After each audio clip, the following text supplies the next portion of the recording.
उसमें कोई लॉजिक नजर नहीं आती है।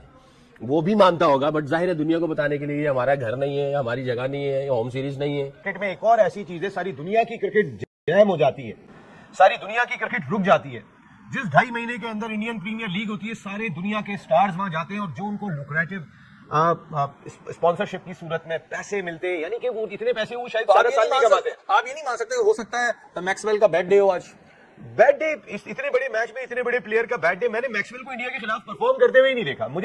अगर मुझे कोई परफॉर्मेंस निकाल के दिखाए ग्लेन मैक्सवेल ने, जो दुनिया का माना हुआ और तगड़ा बल्लेबाज है, उसने इंडिया के खिलाफ। नमस्कार दोस्तों, स्वागत है एक और वीडियोज़ में। भाई लोग, गौतम गंभीर ने फिर से पाकिस्तान में भौचाल ला दिया है।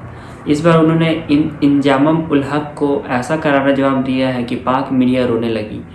अब देखना यह है कि पाकिस्तान मीडिया इस पर कैसा नौटंकी कर रही है और इंजामम उल हक का क्या हाल हुआ है इस जवाब के बाद। तो चलिए शुरू करते हैं। 264 किया है, इसमें से अगर 2-4 मैच इन्होंने भी खेले होते, कुछ 5, 6, 8 नेट सेशंस किए होते, तो इनके बॉलर्स में भी थोड़ी सी और इंप्रूवमेंट आती, क्योंकि वो एडजस्ट कर चुके होते। 264 की जगह हो सकता है ये 300 प्लस कर देते। तो यही छोटे छोटे मार्जिन होते हैं जब आपको वॉल्यूम्स नहीं मिलते। तो आप जिस जगह पे ज्यादा क्लेमेटाइज हो जाएंगे, बॉल कर लेंगे, बैट कर लेंगे, आपको आइडिया हो जाएगा, आप एडजस्ट कर जाएंगे, आपको समझ आ जाएगी टाइमिंग, मोमेंटम, रिदम, कौन से एरिया में किस तरह गेंद करनी। तो ये काफी अरसे से है। मैं क्रेडिट अवे नहीं ले रहा इंडिया से, बहरहाल इनके ऊपर प्रेशर बहुत ज्यादा था, क्योंकि बहुत सारी बातें चल रही थी। मीडिया ने भी कहा, एक्सपेक्टर्स ने भी कहा कि इनको एडवांटेज है, जो कि है। और रोहित शर्मा ने जो इंटरव्यू दिया, वो उसमें कोई लॉजिक नजर नहीं आती है। वो भी मानता होगा, बट जाहिर है दुनिया को बताने के लिए हमारा घर नहीं है, हमारी जगह नहीं है, होम सीरीज। ठीक है, ये जरा विकेट के यूज टू जाते, ये अब विकेट के यूज टू हुए थे। इनको पता था कि इस पिच पे रन्स किस तरह बनने हैं। अगर उन्हें किसी चीज का एडवांटेज मिला, उन्होंने फायदा उठाया, उन्होंने इंटेलिजेंट क्रिकेट खेली है, जो उस जगह की रिक्वायरमेंट थी ना, उसके हिसाब से खेली है। तो इसलिए मेरे ख्याल में वो फाइनल में पहुंचे हैं। कि इंडिया फाइनल में पहुंच गया, कि इंडिया को फायदा होगा क्योंकि ये यहाँ पहले से हैं। लेकिन ये अब आहिस्ता आहिस्ता सभी को बहुत अच्छी तरह ये बात रियलाइज हो गई है कि इस चीज का बेनिफिट तो इंडिया ले रहा है, पूरा बेनिफिट रहा है। देखिए, बात की थी ग्राउंड फिक्सिंग, ये भी एक नई चीज आती जा रही है इंटरनेशनल क्रिकेट में। पहले हमने देखी वर्ल्ड T20 में सारे मैचेस न्यूयॉर्क में, उसके बाद गयाना में, हम फ्लोरिडा जाएंगे। इसी आप अगर चैंपियंस ट्रॉफी में देखेंगे, टीमें पिंडी जा रही हैं, लाहौर जा रही हैं, कराची आ रही हैं, दुबई जा रही हैं। इंडिया एक ही जगह पर मौजूद है, एक ही होटल है, एक ही प्रैक्टिस एरिना है। उसके बाद नहीं है, उसने वो बात तो कर दी, बट उसको भी पता है डीप डाउन उसके अंदर जो उसका कॉन्शियस है, जो पूरी टीम का जो जमीर है, वो समझता है। जिसने क्रिकेट खेली वो समझता है। ये जो लोग बैठे हुए हैं, ऐसे नहीं है कि आज सुबह उठ के आए और उन्होंने टीवी पे बैठ के ये बात कर दी, उन्होंने पूरी जिंदगी दी हुई है। अगर 20-25 साल क्रिकेट खेली है, तो 20-25 साल क्रिकेट को देख के उसके ऊपर कमेंट्स दिए हुए, तो 50 साल का एक्सपीरियंस है। वो 50 साल के एक्सपीरियंस की बेस के ऊपर बात कर रहे हैं कि वेन्यू पे एक जगह पे जो टीम बैठी पड़ी है और जो दूसरों को ट्रैवल करना पड़ रहा है, उसमें अगर आप 1% का भी उनको एडवांटेज मिल जाए, तो 1% करंट सिचुएशन में बहुत बड़ा होता है। इनको आई थिंक, मेरा ख्याल है 30-35% जो है ना, टॉस अगर आ जाए या कोई और चीजें मिल जाए जिसमें टॉस में भी 5-10-15% एडवांटेज मिलता है, इनको 25 से 30% एडवांटेज ज्यादा है। मैं ये समझता हूं अगर ये यहाँ पे खेले होते तो 300 प्लस करते, ये इनको पकड़ सकते थे। जो सकलैन बात कर रहे हैं ना, जो आपने 20 दिन की प्रैक्टिस की है, अब मसला ये है कि जी बात दुबई की वेन्यू की नहीं है। अब लाहौर में भी अगर पाकिस्तान सारे मैच लाहौर में ही खेल रहा था, तो पाकिस्तान को एडवांटेज हो जाता। ठीक है, ये जरा विकेट के यूज टू जाते, ये अब विकेट के यूज टू हुए थे। इनको पता था कि इस पिच पे रन्स किस तरह बनने हैं। अगर उन्हें किसी चीज का एडवांटेज मिला। तो भाई अब देखो, ये पहली बार नहीं है जब गंभीर ने पाकिस्तान को आईना दिखाया हो। हर बार जब भी पाकिस्तान मीडिया या एक्स प्लेयर इंडिया के खिलाफ कुछ गलत बोलती है, तो गंभीर उन्हें मुंह तोड़ जवाब देता है। हिसाब से खेली है, तो इसलिए मेरे ख्याल में वो फाइनल में पहुंचे हैं। और जहाँ ये बहुत डिबेट है कि अनड्यू एडवांटेज है एंड ऑल दैट, कौन सी अनड्यू एडवांटेज? आज तो अभी तक तो हमने एक दिन भी इधर प्रैक्टिस नहीं करी। हम तो प्रैक्टिस भी आईसीसी अकेडमी में कर रहे हैं, और वहाँ की कंडीशन और यहाँ की कंडीशंस में 180 डिग्री का फर्क है। Some people are just perpetual cribbers man, they got to grow up. So I feel that ऐसा कुछ भी नहीं था कि हमारे को कोई अनड्यू एडवांटेज या हमने कुछ ऐसा प्लान किया था। पूरा टूर्नामेंट तो शिफ्ट नहीं हुआ, इंडिया के मैचेस थे वहाँ पे, सब टीम ने वहाँ ट्रैवल किया, पिचेस इनकी मर्जी से बनी, सब कुछ हुआ, जिसकी वजह से इनकी टीम फाइनल में पहुंची। लेकिन ये अब आहिस्ता आहिस्ता सभी को बहुत अच्छी तरह ये बात रियलाइज हो गई है कि इस चीज का बेनिफिट तो इंडिया ले रहा है, पूरा बेनिफिट रहा है। देखिए, बात की थी ग्राउंड फिक्सिंग, ये भी एक नई चीज आती जा रही है इंटरनेशनल क्रिकेट में। ये प्लान करके आए थे कि पूरा स्पिनर्स का ही जाल बचाना है, आपको कंडीशंस का पता था? देखिए, पहली बात तो ये है कि ये हमारे लिए उतना ही न्यूट्रल वेन्यू है जितना किसी और टीम के लिए। हम यहाँ पर खेले नहीं है, मुझे याद नहीं है लास्ट हम कौन सा टूर्नामेंट इस स्टेडियम में खेले थे, और इनफैक्ट ऐसा कुछ भी प्लान नहीं किया था। प्लान ये किया था कि अगर आप 15 के स्क्वाड में 2 स्पिनर फ्रंटलाइन स्पिनर पिक करोगे तो वो कुछ, अगर हम पाकिस्तान में भी खेलते हैं कहीं भी खेलते हैं, हम 2 स्पिनर फ्रंटलाइन स्पिनर पिक करते ही करते, क्योंकि सब कॉन्टिनेंट में ये कंपटीशन था। तो ऐसा कुछ नहीं था कि कोई स्पिनर्स का जाल बिछाना है। सिर्फ अगर आप देखो तो हमने पहले 3 मैचेस में तो एक ही स्पिनर फ्रंटलाइन स्पिनर खिलाए, सिर्फ इसी मैच में या इससे पहले वाले मैच में 2 फ्रंटलाइन स्पिनर्स खिलाए थे। तो ऐसा कुछ नहीं था। और जहाँ ये बहुत डिबेट है कि undue advantage and all that, कौन सी अनड्यू एडवांटेज? आज तो अभी तक तो हमने एक दिन भी इधर प्रैक्टिस नहीं करी। हम तो प्रैक्टिस भी आईसीसी अकेडमी में कर रहे हैं, और वहाँ की कंडीशंस और यहाँ की कंडीशंस में 180 डिग्री का फर्क है। मतलब अगर आप वहाँ की विकेट्स देखो और यहाँ की विकेट्स देखो, जमीन आसमान का फर्क है।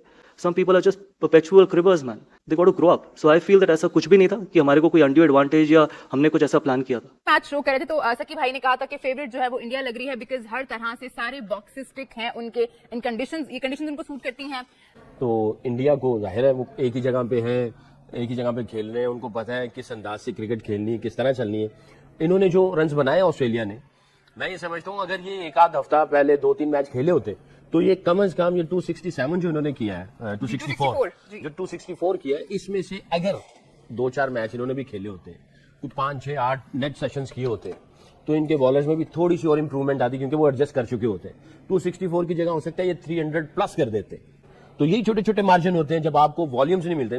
तो आप जिस जगह पे ज्यादा क्लेमेटाइज हो जाएंगे, बॉल कर लेंगे, बैट कर लेंगे, आपको आइडिया हो जाएगा, आप एडजस्ट कर जाएंगे, आपको समझ आ जाएगी टाइमिंग, मोमेंटम, रिदम, कौन से एरिया में किस तरह गेंद करनी। तो ये काफी अरसे से है। मैं क्रेडिट अवे नहीं ले रहा इंडिया से, बहरहाल इनके ऊपर प्रेशर बहुत ज्यादा था, क्योंकि बहुत सारी बातें चल रही थी। मीडिया ने भी कहा, क्रिकेटर्स ने भी कहा कि इनको एडवांटेज है, जो कि है। और रोहित शर्मा ने जो इंटरव्यू दिया, वो उसमें कोई लॉजिक नजर नहीं आती है। वो भी मानता होगा, बट जाहिर है दुनिया को बताने के लिए ये हमारा घर नहीं है, हमारी जगह नहीं है, होम सीरीज नहीं है। उसने वो बात तो कर दी, बट उसको भी पता है डीप डाउन उसके अंदर जो उसका कॉन्शियस है, जो पूरी टीम का जो जमीर है वो समझता है, जिसने क्रिकेट खेली वो समझता है। ये जो लोग बैठे हुए हैं, ऐसे नहीं है कि आज सुबह उठ के आए और उन्होंने टीवी पे बैठ के ये बात करती, उन्होंने पूरी जिंदगी दी हुई है। अगर 20-25 साल क्रिकेट खेली है तो 20-25 साल क्रिकेट को देख के उसके ऊपर कमेंट्स नहीं हुए, तो 50 साल का एक्सपीरियंस है। वो 50 साल के एक्सपीरियंस की बेस के ऊपर बात कर रहे हैं कि वेन्यू पे एक जगह पे जो टीम बैठी पड़ी है और जो दूसरों को ट्रैवल करना पड़ रहा है, उसमें अगर आप 1% का भी उनको एडवांटेज मिल जाए तो 1% प्लान नहीं किया था। मतलब अगर आप वहाँ की विकेट्स देखो और यहाँ की विकेट्स देखो, जमीन आसमान का फर्क है। सबसे पहले तो मैं इंडियन टीम को मुबारकबाद देना चाहता हूँ, वो फाइनल में पहुंचे। मैं जे शाह को मुबारकबाद देना चाहता हूँ, मैं बीसीसीआई को मुबारकबाद देना चाहता हूँ, मैं आईसीसी को मुबारकबाद देना चाहता हूँ कि आप लोगों ने जो पूरा प्लान किया था कि किसी ना किसी तरीके से दुबई में पूरा टूर्नामेंट शिफ्ट हो जाए, वो हो गया। और हम जो हैं ये शिफ्ट हो जाए और हम इस कंडीशंस का पूरा फायदा उठाएं, क्योंकि 2017 में तो हम पाकिस्तान से फाइनल हारे थे। ये पूरा मौका है कि किसी तरीके से हम यहाँ पे फाइनल जीते। पाकिस्तान का हर फैन ये चाहता था कि आज किसी तरह से इंडिया को इस वजह से शिकस्त हो कि फाइनल 1996 के बाद आप लाहौर में एक बार फिर देखते, लेकिन अनफॉर्चुनेटली वैसा नहीं हो सका। ऑस्ट्रेलिया और पाकिस्तानी फैंस को हसनैन समझना चाहिए कि बैसाखियों का सहारा लेना आप छोड़ दें, आप जहन से ये चीजें निकाल दें। हाँ, बैसाखियों का सहारा तो नहीं, लेकिन चले एक फाइनल तो इंटैक्ट था ना। अगर इंडिया अगर कहीं ना कहीं से हार जाता तो उससे पहले हमने देखी वर्ल्ड टी20 में सारे मैचेस न्यूयॉर्क में, उसके बाद गयाना में, हम फ्लोरिडा जाएंगे। इसी आप अगर चैंपियंस ट्रॉफी में देखेंगे, टीमें पिंडी जा रही हैं, लाहौर जा रही हैं, कराची आ रही हैं, दुबई जा रही हैं। इंडिया एक ही जगह पर मौजूद है, एक ही होटल है, एक ही प्रैक्टिस एरिना है। और ये सब जो है वो इंडिया की वजह से, वो इंडिया अगर हम देखें कि एक तरफ उसने अपनी ताकत के जरिए चैंपियंस ट्रॉफी के मैचेस पाकिस्तान के नहीं होने दिए, दूसरी तरफ अपनी टीम की ताकत के जरिए चैंपियंस ट्रॉफी का फाइनल भी जो है वो पाकिस्तान से बाहर बुलवा दिया। इसे कहते हैं जो है वो, मैं समझता हूँ कि मैनेजमेंट कह ले, इसे कह ले कि जो वो चाहते हैं वो करके दिखाते हैं। कि इनको एडवांटेज है, जो कि है। और रोहित शर्मा ने जो इंटरव्यू दिया, वो उसमें कोई लॉजिक नजर नहीं आती है। वो भी मानता होगा, बट जाहिर है दुनिया को बताने के लिए हमारा घर नहीं है, हमारी जगह नहीं है, होम सीरीज नहीं है। हम यहाँ पर खेले नहीं है, मुझे याद नहीं है लास्ट हम कौन सा टूर्नामेंट स्टेडियम में खेले थे। और इनफैक्ट ऐसा कुछ भी। तो दोस्तों सवाल ये है कि क्या पाकिस्तानी क्रिकेटर को अब गंभीरता से अपने खेल पर ध्यान देना होगा या देना चाहिए, सिर्फ बयानबाजी में ही नहीं लगा रहना चाहिए। गंभीर को जवाब सुनकर पाकिस्तान मीडिया को समझ जाना चाहिए कि अब इंडिया चुप नहीं रहने वाला है। अगर बेतुके बयान दोगे तो जवाब भी करारा मिलेगा। तो आपका क्या कहना है इस पूरे मामले पर, कमेंट में ज़रूर बताएं। और ये वीडियोस कैसा लगा आप लोग ज़रूर कमेंट में बताएं। अगर वीडियो अच्छा लगा हो तो लाइक शेयर कमेंट्स और सब्सक्राइब जरूर करें। मिलते हैं नेक्स्ट वीडियो में, तब तक के लिए जय हिंद, जय भारत।